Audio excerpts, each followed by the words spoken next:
Part of our Holidays Unwrapped webinar series, focusing on operations today of how to beat the holiday rush with ops built to scale. We have brought along a lot of incredible brands and technology partners who have seen a bunch of holidays themselves and really all the ramp up that we've seen coming into this holiday period. So we're really excited to dive in to share all the awesome insights with you all, as well as strategies and tactics of what we believe are going to be the most successful, probably the biggest holiday that we've seen in e-commerce maybe ever, but definitely in a long time. So we're really excited. For everyone also, we launched a poll. If you just joined, please just quickly fill that out. We're really curious to see what you would like to be the most prepared for and gear more content towards that.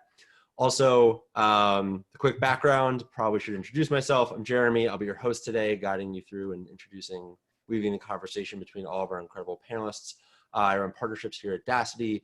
And then just some quick housekeeping, just so everyone's on the same page. So when everyone joins, they'll be muted. If you have any questions, comments, concerns, please just chat us directly. My teammates Sarah and Nikki will be able to help with anything that pops up. And then if you have a question that you would like anyone on the panel to address, please drop it in the Q&A section and on the module at the bottom of your screen. We'll be able to get to those at the end and we'll tee them up for the panelists. Also, we'll be recording this session and sharing it out afterwards. So let's dive in, probably what everybody's here for, and get to the good stuff. So I'm really excited to introduce our panel today. So we'll go around robin and let everyone introduce themselves. So Karina, do you mind kicking us off? Hi, Karina. Super excited to be here. Operations Director at TUSHY for people who poop, providing modern bidets and a cleaner bathroom experience. Awesome. Okay, Anthony. Hope everyone's having a great week. Appreciate you hopping on. I am the head of operations at Vincero, oversee our operations team.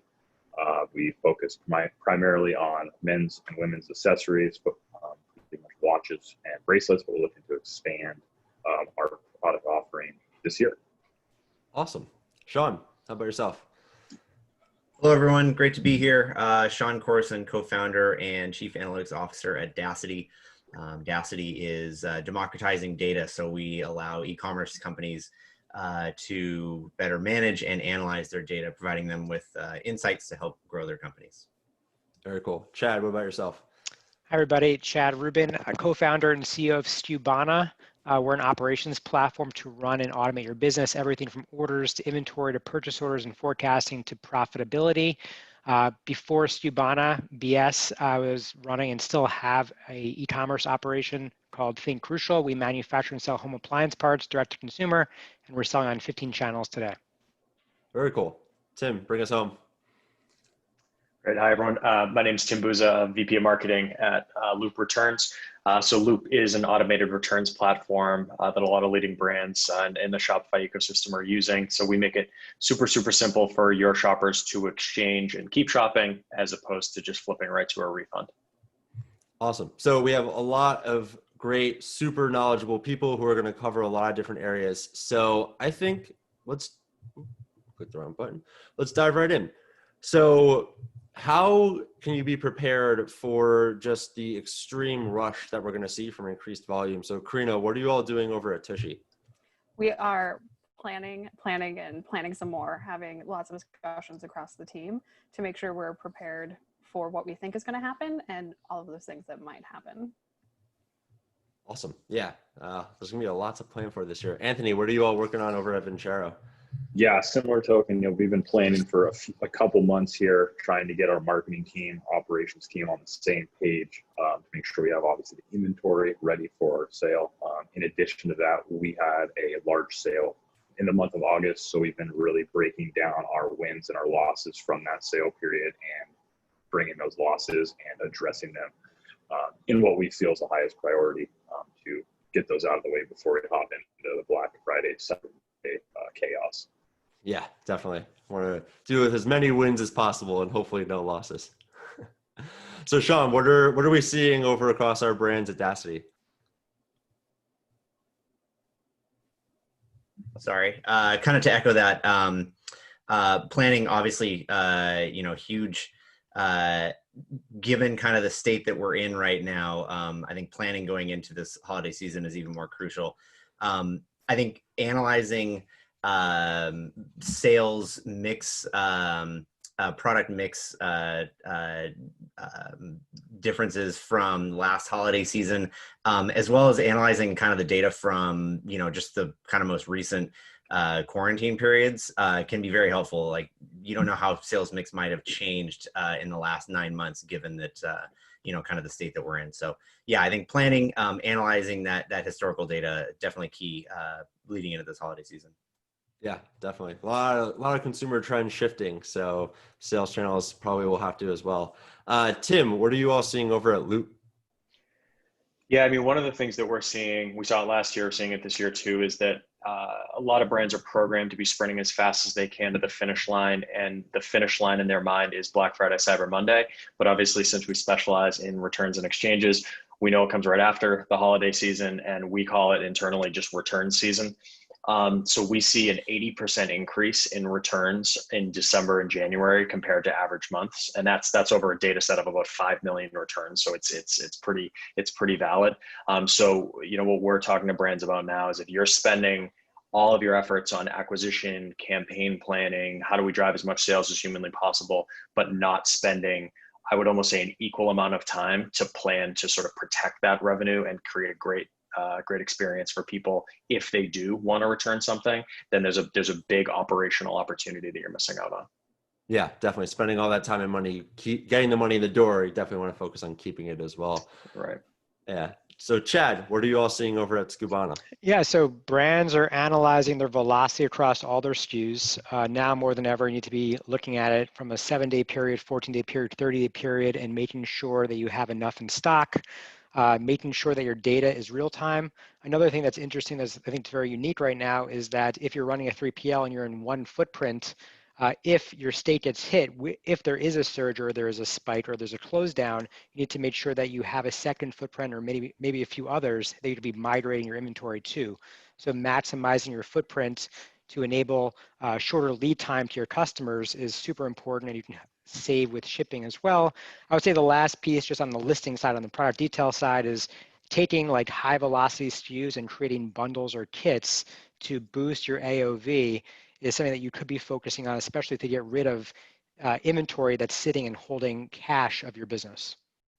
Yeah, definitely. So also to kind of keep in that same vein, how do you really properly stock up to make sure that you don't sell out of any of those best sellers during this period? I mean, I think you need to be tracking on a very surgical level all of your SKUs. You need to be leveraging technology, just like Skubana, that automates it and augments your team's time to do the highest impact activities, talking to your vendors to make sure that the supply chain is like super tight and that they're continuing to produce, and understanding what your air shipping rates are if you do happen to run out, because that's probably one of the worst things that happens. If you run out of stock and your competitor gets that sale, you lose that customer probably for the life. So that's a start. Yeah, definitely super important. So many wins that can happen in this time period. So Sean, what have we been seeing as far as brands really preparing their inventory levels for this key time period?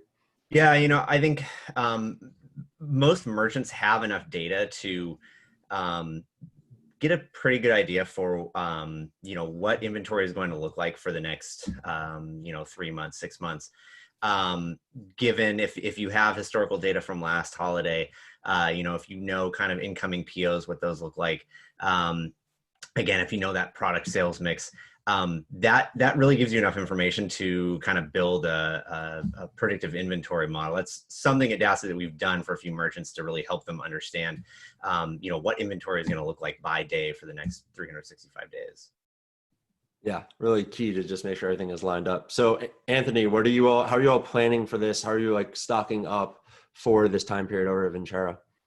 Yeah, and I think similar to the last question, it's just a lot of planning and really getting the whole team on the same page. We're very fortunate. Our director of marketing has a really good sense as far as how many units we're going to sell per day of each SKU. So we met a couple of months ago to determine kind of different levels, our best sellers, kind of mid-tier products, and then cut line products and then dead products. So our biggest thing we want to make sure is that we have plenty of our best sellers, because even if we have too much for the holidays, we're going to be able to sell those afterwards. And we're also planning ahead of time. We're able to get a large amount of our products over here via ocean freight, which is a lot cheaper.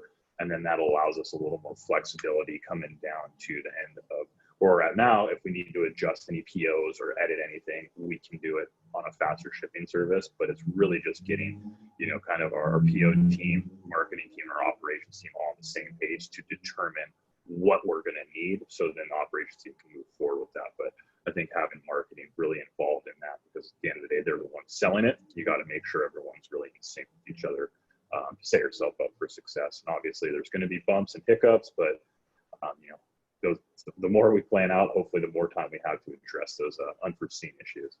Yeah, definitely. Communication is key. Karina, how are you all addressing this at Tushy? Yeah, to echo some of the other thoughts we've said, it's definitely along those lines. We're looking to what our customers have told us about themselves in the past, what we've seen from them, but then looking at the 2020 season and saying, we're in a new world. So as a team with marketing and ops coming together and saying, what are we preparing to be different this year? What are the contingencies we're putting in place, and making sure that we just really understand the risks that we're aligning on as far as our inventory commitments go, and that we're bought into that as a team to prepare for, holiday 2020, which we're expecting to be a new type of demand behavior. Yeah, I think I'm going to steal risks that we're aligned on. I like that one a lot.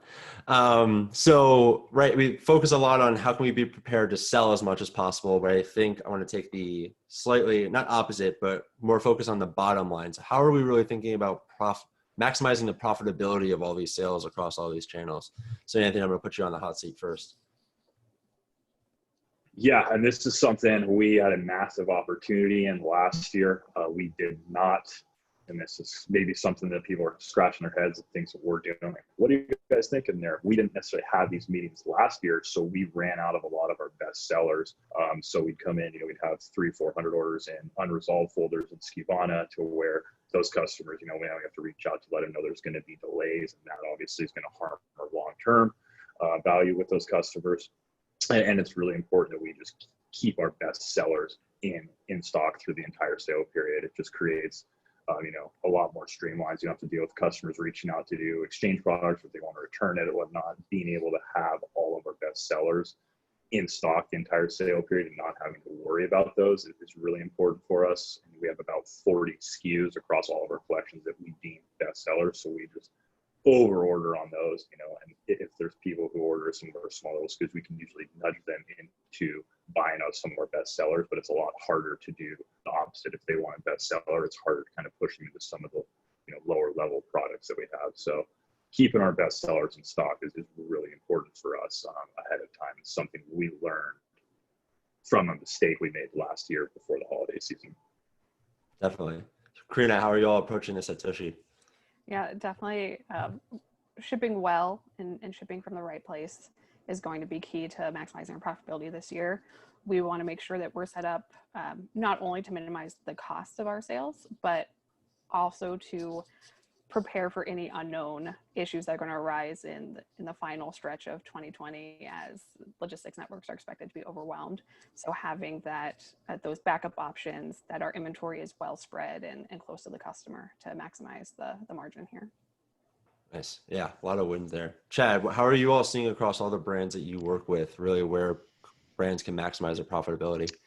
Yeah, so D2C has never been easier. Anyone can create a product. My grandmother can start a Shopify site tomorrow and start selling a product. So the TAM, the total available market for brands, is a positive sum game, meaning Tushy can exist and so can many other bidet companies exist. It comes down to how you can make the most money, not just your top line, but your bottom line, especially in 2020. It's different in 2019.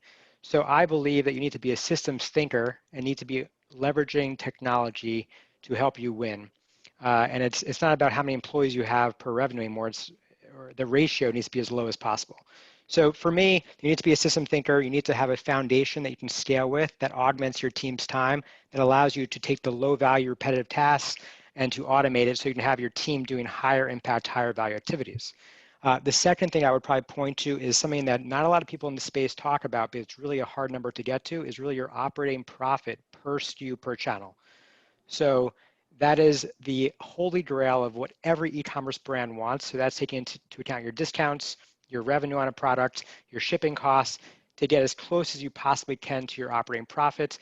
To do that, you need to have the right platform to do that. The same thing with automation. And the last piece I want to share is really order value optimization. A lot of people focus on conversion rate optimization. Order value optimization is really figuring out how you can maximize the revenue. And I think we've talked about this earlier, Jeremy, is like to maximize the lifetime value of your customer upfront to pay for those ad costs, because CAC is going to be rising incredibly high in the fourth quarter. Yeah, definitely. Any additional AOV bumps give you more profit, allow you to afford those extra costs and all the different crazy stuff that's going on with marketing. So Sean, how can someone dive into the data and really find where they can extract more profit from this key time period? Yeah, just to kind of echo what Chad was saying, I think, really understanding from your product portfolio what sort of margin you're getting, per unit on your sales. That's going to inform things like which products are you putting in promotions, what kind of discounts are you offering. It could be that you're using an acquisition SKU that has a really low margin, which might be great if it's pushing people to repurchase more often, if there's complementary products that they might come back to buy on your site, or it might just be that you're not making any money on those orders, right? So you need to choose a different acquisition SKU.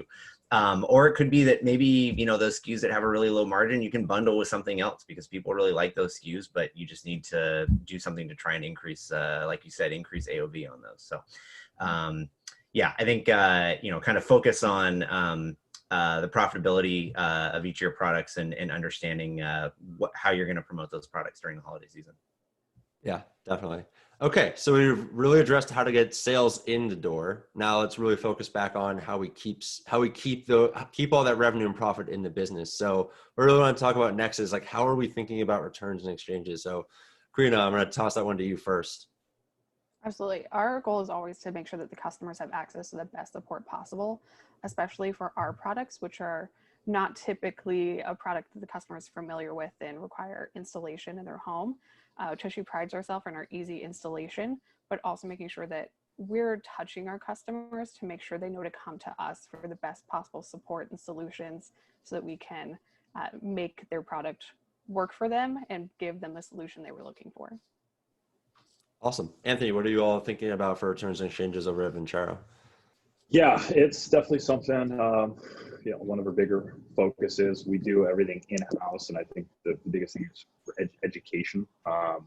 Watches, people are pretty informed about them, but there's some things, like chronographs that people don't necessarily understand the functions of, or most people assume that the second hand always functions as a second hand, which is the case. So it's a lot of post-purchase education, which we've been getting better at. For example, with automatic watches, people don't always understand if you take it off and set it on your dresser for a couple days, it's going to die. So, we had issues in the past with people who reach out like, my watch is defective, when in fact it's not. So really informing the customer, as Karina touched on, is really important. If you set that expectation beforehand and they get it, it isn't a surprise to them. And even sometimes when we tell them like, oh, that's crap, well, why didn't you tell us this before? And that's a fair point. So I think just communicating and really trying to inform the customer as much as humanly possible helps. No matter what you do, there's probably going to be people who don't quite understand, but we just try to learn through those customers and try to make things as clear as possible for all of our customers. Yeah, definitely. So kind of focusing on the exchange part specifically, Tim, what I would love to know is, why don't you guys see more brands running exchanges instead of just returns? Our working theory is that, like anything in marketing and e-commerce, people copy each other. When they see something working, you just go off and do it. So like, have you ever noticed, for example, how everyone has a 30-day return policy? If you ever stop to think about where that came from, first of all, we don't know where it came from, but we are positive that it has had a trickle effect of, well, these guys have used 30, so we're going to use 30. What we actually see is that the majority of returns happen in the first 10 days anyway. So like, we have a whole theory on that, but I think it starts that if you think about the early days of e-commerce, or even just a few years ago, all dollars, resources, people, everything was put on, if you're looking at an equation of acquisition versus retention, everything was put on acquisition, but everyone needed some kind of return policy. So they would just look to see what other brands were doing. Everyone's doing it manually. And So you just started to see that kind of proliferate throughout the industry. So what would happen is, the policy is email us, send us your order, or chat in with us, send us your order. We'll issue you a refund. And brands are just sort of hoping that the person then goes off and buys something else on the website. We actually see is when a refund happens, that tends to be the end of the customer relationship. So it really hasn't been until the last few years where technology like Loop has come out to automate this, where we're starting to see exchanges become more normal. And it's partially because how do you do exchanges manually? It's extremely hard and labor intensive to do. So some of the metrics that we recommend that brands look at and really get a good handle on is return to refund rate. So how many returns end up as a refund versus an exchange? Across the entire Shopify ecosystem, that number is about 80%. So 80% of returns end up as an exchange. It's because as an industry, we've sort of optimized for that behavior. So people are going to do what they're optimized and incentivized to do. What we see for brands who are automating it, so brands who are using Loop, their return rate is about 65%, or I'm sorry, their refund rate is about 65%. So it's worlds different, and it's keeping revenue in the business. We're actually seeing when someone starts a return, on average, they're spending an additional $2. And that's over a huge data set. So it's a place that the relationship between the customer can absolutely be saved if there is just a place to make it simple. So yeah. Yeah, definitely. I think reducing as much friction as possible, especially at that key moment, is really going to be what pivots that relationship for the customer. So Sean, what are some other metrics that you would recommend that people really dive into and monitor as far as returns and exchanges go? Yeah, I think that, I think that return to exchange rate is a big one. Just kind of understanding the mix there between how many products are coming back versus exchanges. When it comes to exchanges specifically, I think connections between the product ordered and the exchange product can be pretty revealing, especially if you see, this can reveal things like sizing issues, right? So you see everyone that's ordering a medium is exchanging and getting a large, or everyone that's ordering a large is exchanging and getting an extra large. As well as quality issues, obviously. If people are exchanging product A and they are never getting a different version or size of product A, and you can, analyze the return reasons as well. Maybe you've got a quality issue there. I think long-term, what we see most of our merchants, when they are offering, refunds and exchanges pretty freely, most of them see that the customers that are performing exchanges tend to be pretty loyal customers. If you handle that smoothly, if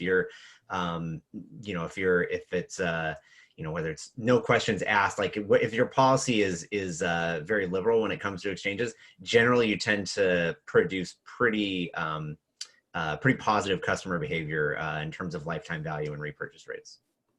Yeah, definitely. And it also makes it easier for the customers to have more trust in the brand, especially on that first purchase. Yeah. So Anthony, how are you all thinking about what metrics do you all track in this area?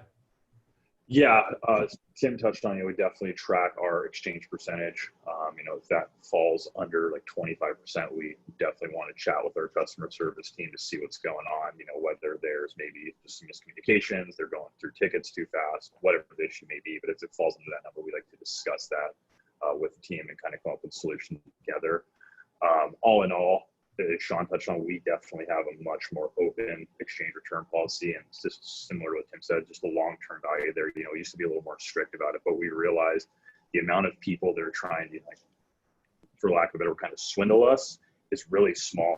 We don't get a lot of people who just send back used watches, like they wear to a wedding for the weekend, return it to us. It doesn't happen a ton. The majority of people, just want to get something different, or maybe they thought the watch was different in the photos than when they actually got it. So we've just found when you're straightforward with them, honest, and it's not like I got you, you can't return it, we got your money, see you later. If you're just open and understanding, we've had just a really successful time just being straightforward with customers, and the trust is there. And I think it shows in our reviews, that we take care of people. We just ran up from the 30 to a 365-day return policy. But we've always been very liberal, and I've always told the customer service team, if someone's coming at you and they're being totally rude and out of line, it's like that customer is already probably gone anyways. Just show them the door, tell them thank you, sorry, we can work on this one. But if someone is genuinely, hey, dropped my watch, or hey, this watch isn't quite what I wanted. We always try to work with them to fix it regardless of what it is, even if it's maybe outside of what we typically would offer, or, you know, maybe short term we might be losing on it. We're really trying to double down on the long-term value. And if you take care of the customers and keep them happy, not only are they probably going to come back and buy, but they're also going to tell people about the positive experience and how it's like they took care of us. You know, regardless of the situation, it just makes sense to try to keep people happy, because despite what we, you know, feel, and obviously with customer service, we get all the kind of not so nice people sometimes. The majority of people out there are good people and aren't trying to, you know, win one over on you. Obviously that's going to happen here and there, but, you know, we just try to stuff those people out and send them on their way. Yeah, definitely. Over the long term, it always pans out. So Karina, how are you all viewing this at Tushy? We definitely look in the context of the total customer experience and what are customers reaching out to us for. We offer the Booty Bliss guarantee, so you have a full year to make sure that you're super pleased with your bidet. And for many of our customers, again, this might be a new product they're unfamiliar with, so we want to make sure that we're there to orient them to the experience, how you install it, how you use it, and how you change your lifestyle to have a cleaner booty. It's great branding also. So we actually have somebody who just jumped on from the Q&A. What would your recommendations to be to someone in like the food category, for example, where maybe you can't accept returns? Our advice and what we see is let them keep it and give them a refund. It's the exact same conversation that Anthony and Karina were talking about. I mean, we see like this is not a food brand, but like there's a big brand that I guarantee almost people in this room are probably wearing this clothing brand. Their customers who interact with the returns experience end up spending 6 times more over their lifetime than people who don't. So if people are trying to make a return, it doesn't, like there's this misconception that fraud is a big thing and they're just trying to get their money back. That is we see that that's in the minority. So I think you need to be viewing that as a moment where you can either make or break the relationship with the customer. If, you know, maybe that person bought something like a food brand, or like we see with like vitamin brands, for example, where, you know, there is no use for it and it doesn't make sense to even ship it back. It's better to just keep that person happy, because you never know, they may refer you to someone else and say, you know what, it wasn't for me, but the shopping experience was great. And it's really simple if you don't like the product. I just think you stand to gain more by just sort of eating the cost of the order and just keeping that person happy. Yeah, definitely. Great branding moment that then can turn into word of mouth marketing. Right. Cool. So one question that I have for everybody: if you could tell a merchant to only track one metric for their, especially in the op side for the holiday period, what would it be and why? Karina, I'm going to put you on the hot seat first. Yeah, this year we're really focused on time to customer. We think it's going to need a lot of attention to spot the issues that are going to pop up throughout Q4 in our peak shipping season this year. So we want to ensure that we know before our customers if there are any issues with them getting that holiday delivery. Cool. Okay. Anthony, gonna throw it over to you. What's the one metric that, if you only could track one, what would it be? Yeah, transit time is a huge one for us, especially with COVID and the nature of what fulfillment centers being a little overrun right now. Definitely going to be tracking that. I'd say it's close to CSAT. Obviously, is a little down the road, but it's super important just because it's kind of like if your CSAT starts dropping, you know there's a problem. You obviously don't know where it is, but you know you need to start looking into something. Obviously, it's a little after the fact, but I'd say CSAT's a really big driver for us, and then transit times. Cool. Tim, what are you thinking? Gift purchases. Obviously, coming from the returns and exchange world, I'm going to give you something about that. But like, this is the only quarter of the year where the majority of your shoppers are not shopping for themselves. So the more gift purchases you get, the more returns or gift returns you are likely to get. And like we see, like Shopify has published a stat that it's something like 50 or 60% of all returns are just because the size, color, some variant is wrong. And that's for people shopping for themselves. So, I mean, we've all gotten a gift where you're just like, oh, I like this, but I'm a medium, I'm not a large, I need to go exchange it. I'm as the gift receiver, I am now interacting with this brand for the first time. And if my experience just is subpar, or if there's no way for me to actually get a store credit and shop later, or just do an exchange right there, you create this sort of weird friction between someone who could be a customer for a long time versus, you know, the example that I've given before is like every year my mom gets me some article of clothing that is the wrong size and I've always been the same size my entire life. So I have to go through this weird dance of I go to return it, but like the money goes back to my mother and like I'm a full grown man. I'm not going to ask my mom to rebuy me a gift. I now have to do that myself. But it's just, it creates this weird experience where if you're not tracking for gift purchases and then optimizing for gift returns, especially this time of year, you're creating this very awkward customer experience that in most cases will just serve you to just let revenue right back out the door that you worked pretty hard for. Yeah. And that moment's such a 2-for-1 because you have the gift giver who might come back Right. and buy more gifts. And then you have the person that they bought the gift for who hopefully has a great experience and comes back and is a long-time purchaser. Yeah, that's exactly right. Yeah. Chad, what's the one metric that you focus on for this quarter? Well, in 2019, it was growth at any cost. And for 2020, I'm going back to profitability and going back to basics and making sure brands are in control of their destiny. So I'd say operating profit per SKU, per channel is one that I would be very, very in touch with, and even KPIing that based on the entire team. Like that should be the one North Star. Cool. Okay. Sean, I know there's hundreds, but we can only pick one. Yeah, kind of sticking with the on the operational side, kind of sticking with the time in transit theme. I think time to fulfillment, you know, does offer something that's a little more. You do have a bit more control over kind of adjustments you might make in terms of how long does it actually take from the time when an order comes in until it's actually fulfilled and pushed out the door. Time to transit, what we found on you know some of our operations dashboards, measuring that by provider and by geography, obviously very important. If you have one distribution center and it's located in a central area of the country, this may not be as big of an issue, but if you have one distribution center and it's located on the West Coast or the East Coast, yeah, you might find that you know your customers on the other coast are getting a pretty bad experience. So yeah, I think time to fulfillment, transit time, both hugely important.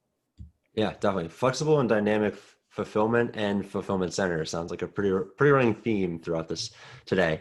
Cool. So I think one last question I wanted to dive into before we have our wrap-up question before Q&A is, how do we feel about including return labels / exchange slips into the original order and the shipment, especially like since it is a gifting period? So I'm going to throw it to Karina for you first. Like, how are you all thinking about this at Tushy? Does anything change during this time of year?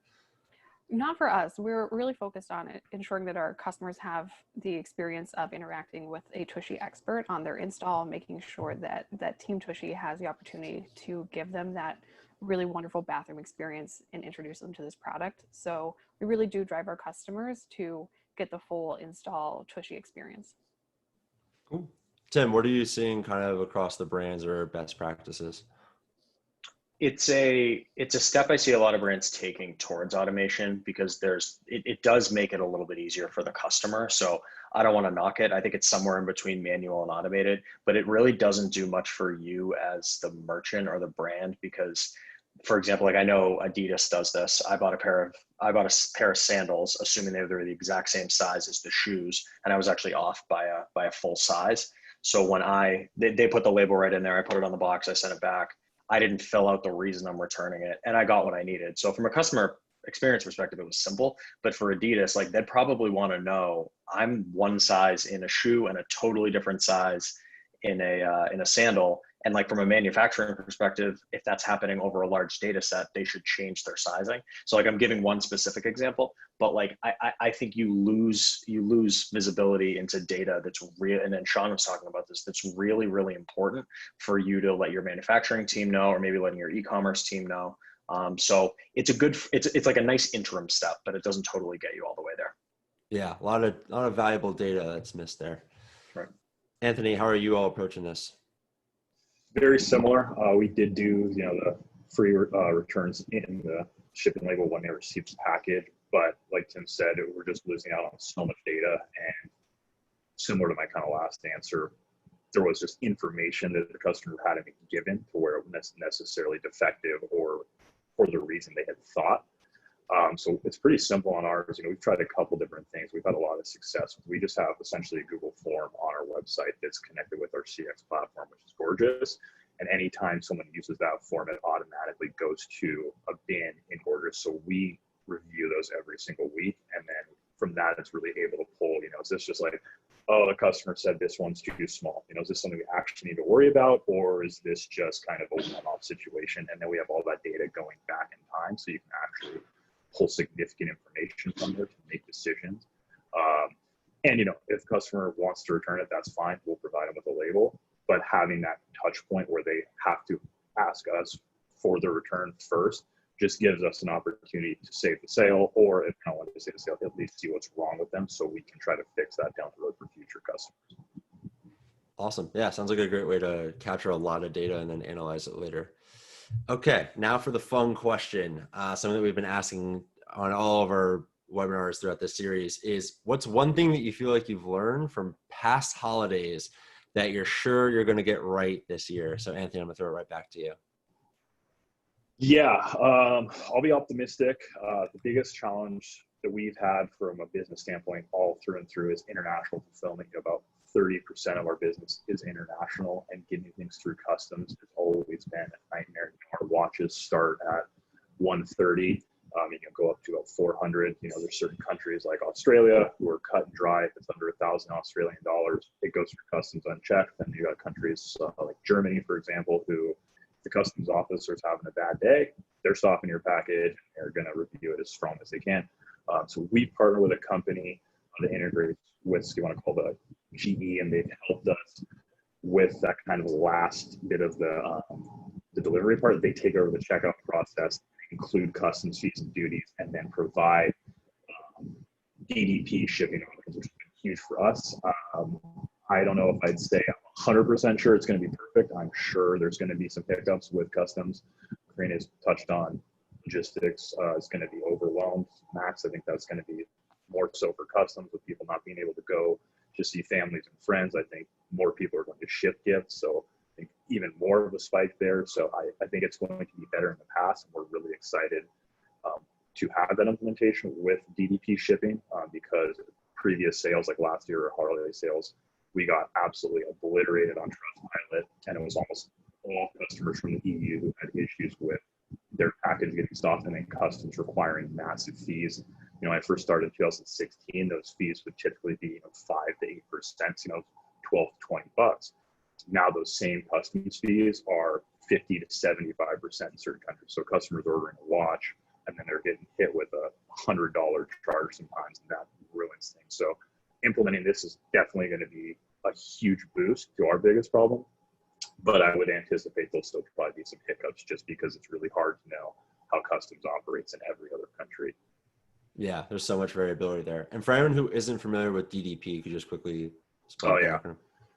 Yeah, so delivered duties paid, and essentially just we used to do DDU, and that would ship to the customer, and the customer is then required or responsible to pay any customs VAT duties, and it just causes a lot of hiccups, especially in some of the smaller countries, because the processes might not be as in tune. And it just, when it's DDP, typically it just goes straight through the processing, which relieves the customer any headaches of having to reach out, and also just significantly cuts down delays. When we get the tickets, there's not much of an update you can provide because they just have to pay for customs fee, but the customer doesn't want to hear that. So when you have those issues, it kind of just snowballs with all these international customers reaching out to us. And yeah, it can definitely build up quickly and really cause some headaches during the holidays. So excited to see how things go. I think it'll be a lot more successful this year, but as always, I'm sure there'll still be some hiccups that come out of it. Yeah, definitely. But yeah, international shipping is always such a challenge. So Karina, one big lesson that Tushy's going to crush this year. We're going to definitely be crushing understanding the gifting behavior of our customers. I think in home goods, it can always be a surprise how much that behavior can shift for holidays, and being more prepared around that. Cool. Okay. Sean, Tim, Chad, any big lessons, any wisdom to impart on us? I can start. I didn't go on the return side, so a few things I would probably point to. One is I'm a huge fan of Loop, and we actually just announced a app integration with them. It's on our app store, and it really allows brands to turn returns into a profit center. And I'm not making money on saying that, but you're making money when you are essentially allowing your customers to be able to make an exchange with that same dollar value. The second piece I would probably point to is something called pay-on-use returns. Not a lot of people know about it, but when you send someone a return label to return something, you're paying straight up for that return label. And instead, if you pivot to pay-on-use returns, you only pay once it's injected into the postage system. And so a lot of times people have they use this label and they never actually bring it to the postage system. It becomes a problem. The third thing I want to point out, and I think we've been talking about this a bit, was around taking a return from a transaction into an interaction. And so when you don't include the return label in the box, it forces the customer to reach out, and it forces you to have a human-to-human relationship with that customer. That is an opportunity for that customer to shout you from the rooftops forever. And so Bombas actually has a great example of this. They don't call it customer support, they call it customer happiness. And they have a 100% happiness guarantee, kind of similar to Tushy with the Booty Bliss. I love that guarantee. And so it allowed, like I was returning these socks recently and they're like, no, don't worry, donate it. And so we donated the socks and I was like, wow, I am a customer for life now, right? And that shoots my NPS score way through the roof to recommend that to my friends and family through the holidays. Yeah, I'd be curious also if I'm guessing Bombas probably ran the numbers at some point and realized that it was probably so expensive for you to return the socks that they could create that other moment, kind of like what we were talking about before, where it's like a brand moment where it doesn't make sense for them to take them back, and then they create a great experience for you. Sure, yeah, it's a low priced item, I get it. And like the thing with Tushy, for example, who's a Stubana customer, like it gives them an opportunity to either have a Booty Bliss guarantee or even just give the customer a booty call, right? So I'm just playing around, but essentially allows you to actually have a human interaction. We do not do that for our customers. You know, the one thing I'll add to this, having worked in a previous life at several gifting brands and several perishable gifting brands. First, I think, you know, kind of understanding your data, being able to look at your data, you know, on a daily basis to understand trends, understand, you know, where you might be long or short on inventory as early as possible is very important. That allows you to do things like move things around on the site, price things up or down. Obviously, I've had many lessons in that. You know, all of a sudden realizing that you're short on a very important SKU, and it's you know, late in the holiday, or even worse, it's early in the holiday and you're very late on you're very low on an important SKU. You know, that said, I think one lesson I've learned is delivering that message to potential customers. So letting them know, like, delivery times up front is important when you know that if you have an issue in your supply chain, in your fulfillment center, let them know up front, because if it is much better to under promise and over deliver. If you are telling them, yes, you're going to get this in 5 days and they get it in 10, that is a horrible experience. If you tell them up front, you're not going to get this for 10 days, they might go look somewhere else on your site for another item, right? It's an easier experience to deliver to a customer than the opposite. Definitely. Cool. I mean, thank you for your kind words, Chad. Chad took a lot of words right out of my mouth there. So the other thing that I wanted to add about, like, what we think is going to be happening this year that you should be planning for is, like, we've all seen the charts. I think all of us have seen the charts that have said, like, the e-commerce adoption curve has moved forward by like 5 to 10 years. So if you're thinking about it like that, you're going to have a lot of first-time shoppers who expect an experience that might be unrealistic based on where e-commerce is today. They're assuming that things are much more mature, much less defects. It's as smooth and as easy as walking into like a Nordstrom to go buy or return something. So I would encourage everyone, and I'm in the returns and the post-purchase space now, but the rest of my career has been spent in email marketing, acquisition, and customer data platforms. So like I've actually spent more of my time on the acquisition side. So I would say, look from the very beginning, the very first time a customer could touch you, all the way through to the end, and look at it through a lens of someone who has never shopped online before, because you're going to see a surge in these people. And just take a hard look at what you're doing and try to confidently answer the question of, for me, I think, like, I bring my mom up a lot, but I think, like, if my mom was doing this, would this make any sense to her? I think about that, like, when I'm writing copy for a website, if we're building acquisition campaigns, and I would suggest everyone start thinking about that the same way, because I think you're going to see a giant surge. And it's a really good time to make a great first impression on someone who might have an expectation that's slightly different from what we in the industry have built. So it's something to keep an eye out for. And obviously I have a vested interest in saying that, like, returns and exchanges should be something that you're optimizing for. But just to be fair, I would say on the acquisition side, make it as simple as humanly possible. Make it really, really easy to talk to a customer support rep if someone needs something, because it could be the difference between making a sale and not making a sale. Yeah. So takeaway: have everyone's parents and grandparents run through their website in the next couple of weeks. Yeah. I'll send my mom to all your guys' websites. I'll let you know how she does. Mrs. Busa, the professional website tester. That's right.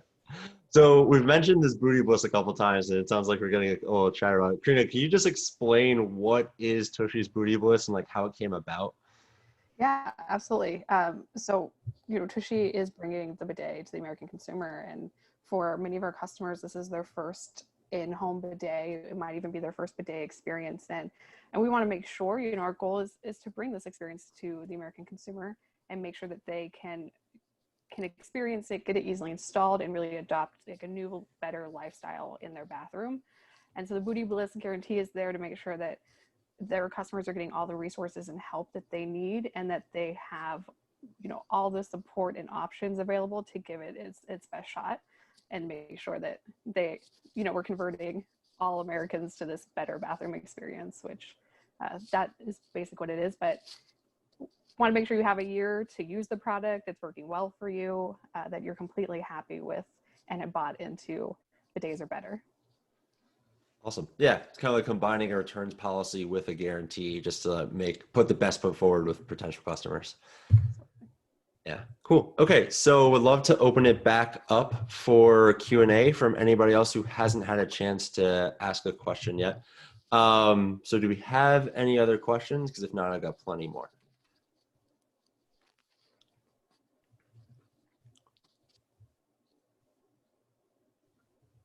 Any takers? Going once, going twice.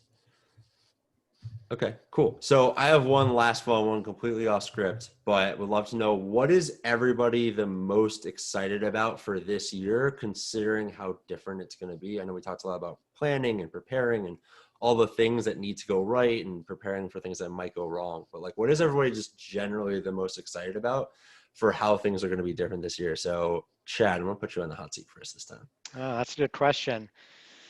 Okay, I would say, so we already know that there's going to be this COVID holiday crunch, but I think what was unanticipated is Prime Day being moved into October, which is traditionally in the summertime.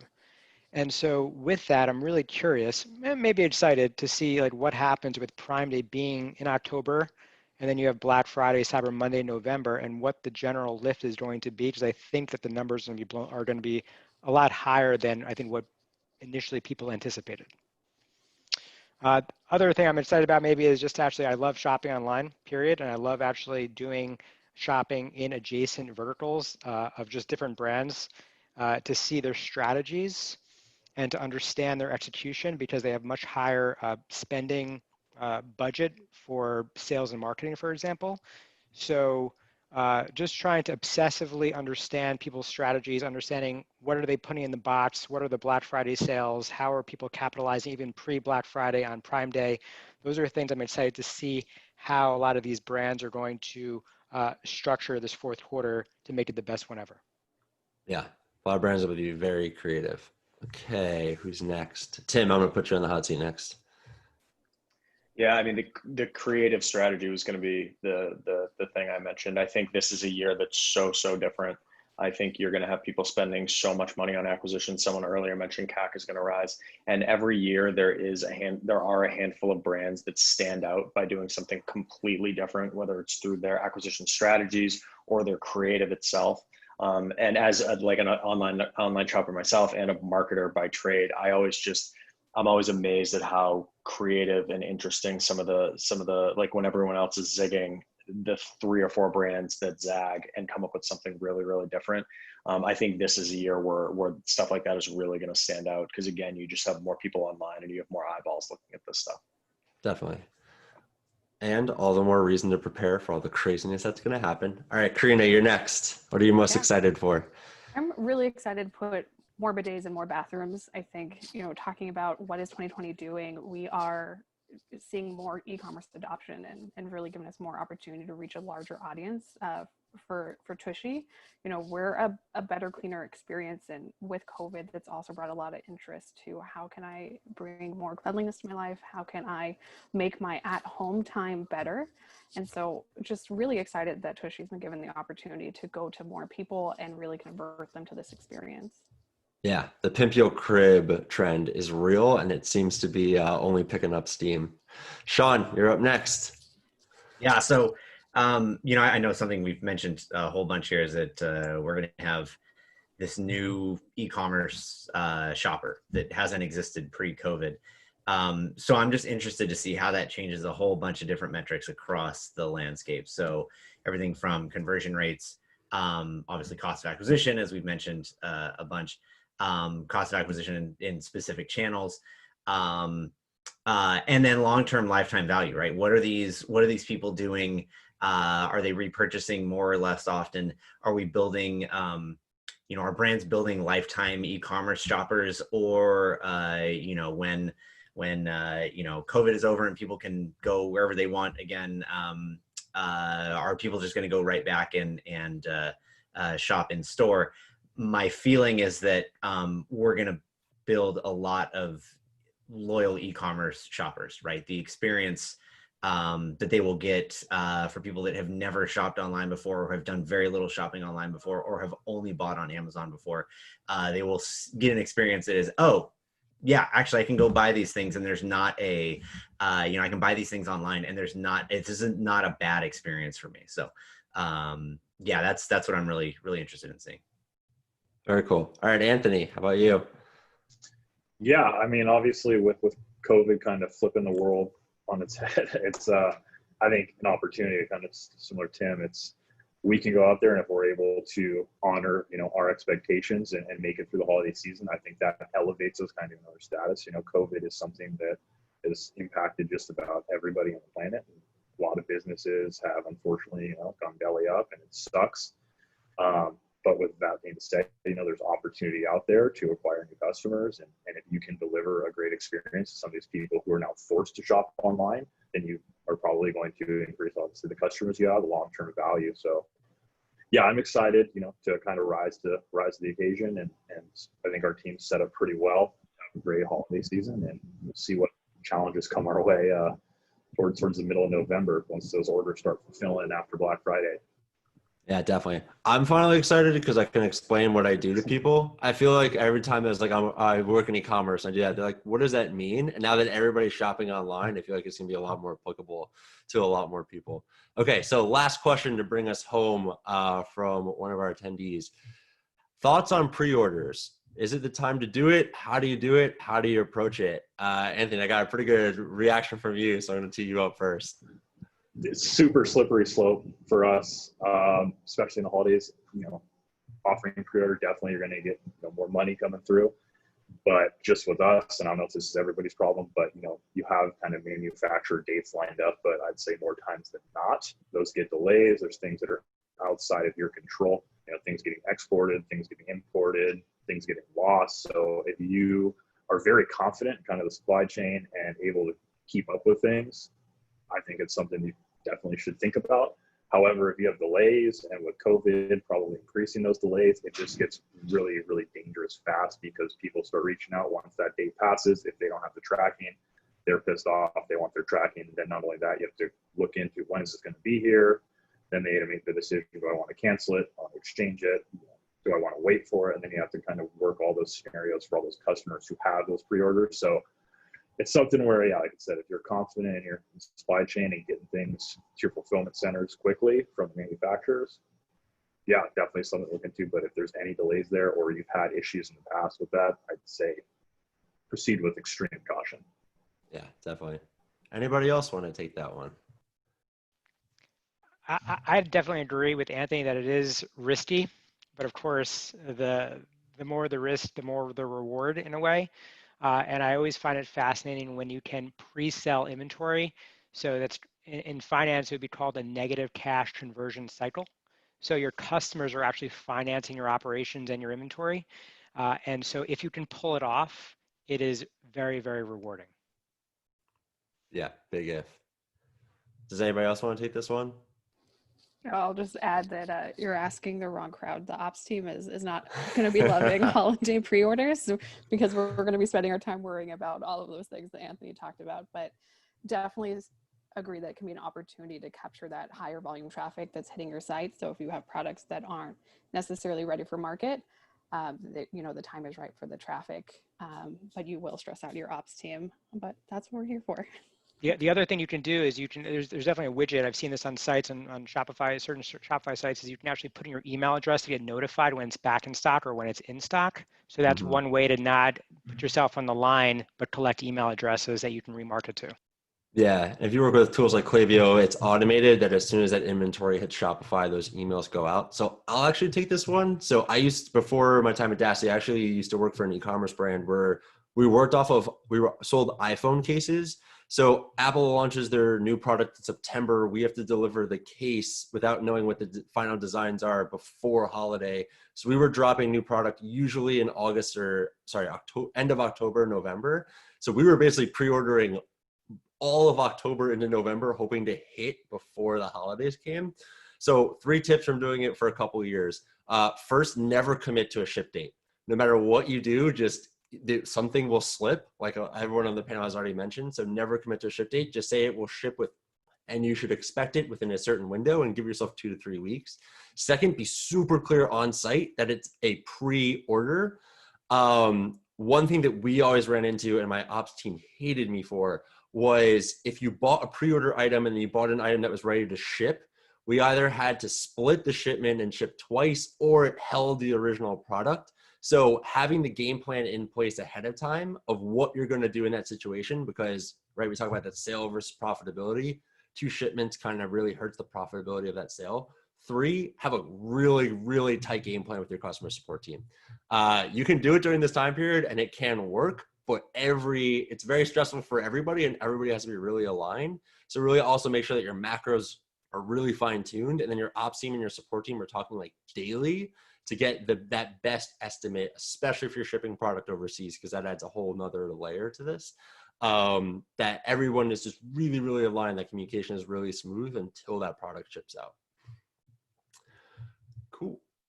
Okay, that actually takes us to time. So last bit of housekeeping that I need to do is first, just thank everybody for joining. We really appreciate you taking the time out of this crazy time period. Up next, we have in 2 weeks, getting your site speed up and ready for this time period. We have a bunch of great panelists of technologies, agencies, and brands. Then we're going to be going into email and then a final prep.